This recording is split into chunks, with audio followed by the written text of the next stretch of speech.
कि लखनऊ से uniform civil code से जुड़ी इस वक्त की बड़ी खबर आ रही है। AIMPLB की बैठक में यूसीसी की मुखालफत में जारी किया गया लेटर में यूसीसी की मुखालफत करने के लिए लोगों से की गई अपील। मुखालफत करने के लिए AIMPLB ने फिर जारी किया लेटर।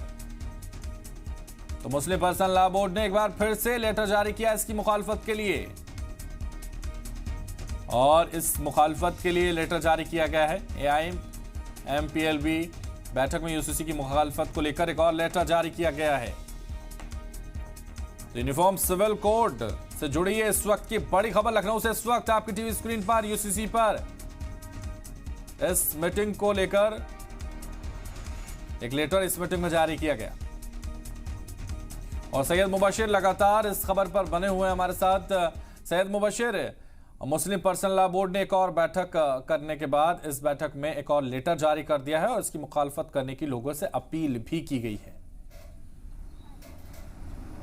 बिल्कुल, देखिए हैदर, अभी जिस वक्त हम बात कर रहे थे उस वक्त ये मीटिंग खत्म हुई और उनकी तरफ से एक बयान जारी किया गया, एक ऑफिशियल लेटर जारी किया गया, और उस लेटर में साफ तौर पर यूसीसी की मुखालफत की गई है। और सिर्फ मुसलमान ही नहीं, और जो मजहब के लोग हैं उनसे भी एक तरीके से अपील की गई है कि आप इस यूनिफॉर्म सिविल कोड का बहिष्कार करें, उसकी मुखालफत करें। वजह कि जिस तरीके से धार्मिक कुछ समानताएं हैं, कुछ चीज़ें हैं, उनको बरकरार रखा जाए। यूनिफॉर्म सिविल कोड आप लेके आइए, लेकिन आप जो अलग अलग मजहब के जो अपने अपने कायदे कानून हैं उनको भी ध्यान में रखिए। तो ये एक बड़ी खबर इस वक्त हमारे नाज़रीन के सामने है कि यूनिफॉर्म सिविल कोड की मुखालफत पुरजोर तरीके से मुस्लिम पर्सनल लॉ बोर्ड ने की है, और साफ तौर पर देश की आवाम से अपील भी की है कि आप सभी लोग भी इसकी मुखालफत करें। जी बिल्कुल, तो ये एक लेटर और जारी कर दिया गया है, और मुखालफत का ये एक नया तरीक़ा सामने आया है, क्योंकि एक और लेटर में ये कहा गया है लोगों से कि इसकी मुखालफत की जाए। तो जिस तरह से मुस्लिम पर्सनल लॉ बोर्ड ने एक बार फिर से डिसीजन लिया है कि यूसीसी को लेकर ये मुखालफत का लेटर इस वक्त लोगों के